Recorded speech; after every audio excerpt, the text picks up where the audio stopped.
It's happening again, isn't it? The helicopters, the sirens, the sounds of a nation in turmoil echoing through the night. The city streets are alive with tension, a palpable sense of unease hanging in the air, the fear in their eyes. It's unmistakable, a collective anxiety that grips the heart of the nation, leaving everyone on edge. Faces in the crowd tell a story of uncertainty and dread. Donald Trump is back in the White House. His return has reignited old flames and sparked new controversies. The political landscape is shifting once again, and the nation watches closely. And just like that, America is holding its breath. Every news bulletin, every headline brings a fresh wave of concern. The uncertainty of what comes next is almost too much to bear. He's barely warmed the seat and the executive orders are flying. Each stroke of the pen sends ripples through the nation, affecting lives and futures in profound ways. The target? You guessed it, immigration. Policies are being reshaped, enforcement is tightening, and the impact is immediate and far-reaching. The scenes at the border are apocalyptic. Chaos and confusion reign as people desperately try to cross, seeking refuge and a better life. Thousands are fleeing towards the promised land, only to find the gates slammed shut. Dreams are shattered as families are turned away, their hopes dashed against the cold, hard reality. Families huddle together, clutching meager belongings. They've traveled far, endured much, only to face an uncertain future at the border. Hope fading with each passing hour. The wait is agonizing, the outcome uncertain. Desperation is etched on every face as time slips away. Trump promised this, didn't he? His campaign was built on these very promises.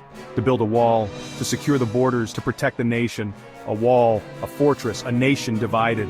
The physical barrier is a stark symbol of the deeper divisions that run through the heart of America. The question remains, can these divides ever be healed? Trump's new policies are breathtaking in their scope. Deportations have increased tenfold, creating a climate of fear and uncertainty among immigrant communities. Families are being torn apart, and the repercussions are felt far and wide. Raids are a daily occurrence, with ICE officers conducting sweeps in neighborhoods, workplaces, and even schools. The constant threat of arrest looms large over many. The legal system is overwhelmed, struggling to keep up with the sheer volume of cases. Immigration lawyers are working tirelessly, but the backlog continues to grow. The echoes of history are deafening. We've seen this before. The scapegoating, the fear-mongering, the targeting of vulnerable communities to stoke fear and division. The demonization of entire groups. The protests against this injustice are growing, but so is the resistance from those in power. Economists warn of disaster. The economic impact of these policies is severe, with industries that rely on immigrant labor facing unprecedented challenges. Industries reliant on immigrant labor, crippled. Factories are closing, farms are left abandoned, and businesses are struggling to stay afloat. The agricultural sector on its knees. Crops are left unharvested and farmers are facing financial ruin. The tech industry starved of talent. Companies are struggling to fill positions and innovation is stalling. But facts don't matter to Trump. He dismisses the concerns and warnings, focusing instead on his own agenda. He's driven by something else, something darker, something more primal. His rhetoric is filled with anger and division. His supporters cheer him on. They believe he is protecting their interests, making America great again.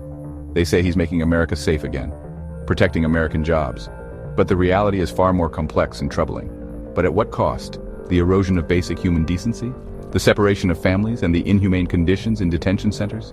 The shredding of the American dream? The very fabric of what this country stands for is being torn apart. The stories are heartbreaking, families torn apart, children left orphaned. The emotional toll is immense, leaving scars that may never heal. Parents and children separated by borders and policies face an uncertain future. The pain is palpable, and the sense of loss is overwhelming. Dreams shattered on the altar of political expediency. Hopes and aspirations crushed under the weight of bureaucracy and indifference. The American dream, once a beacon of hope, now seems like a distant memory for many. Maria, a single mother from El Salvador, separated from her 2 young sons. She makes desperate phone calls trying to find any information about their whereabouts. Her nights are sleepless, filled with worry and fear for her children's safety. Jose, a dreamer brought to America as a child, deported to a country he doesn't even remember. He wanders the streets of an unfamiliar city, feeling lost and disconnected from the only home he has ever known. Lawyers are working overtime, filing injunctions, fighting for stays of deportation. They are the last line of defense for many families, battling against a system that seems stacked against them.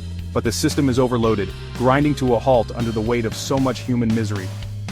Social workers and immigration officers are overwhelmed, struggling to keep up with the sheer volume of cases. The human cost? Incalculable.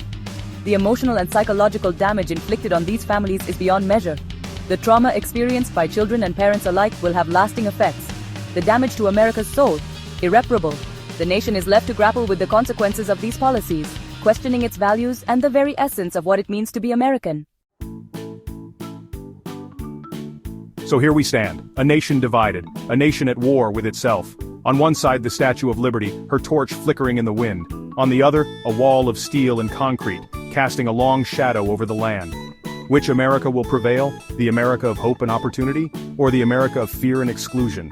The answer, my friends, is up to us. The future is in our hands. Let's not screw this up again.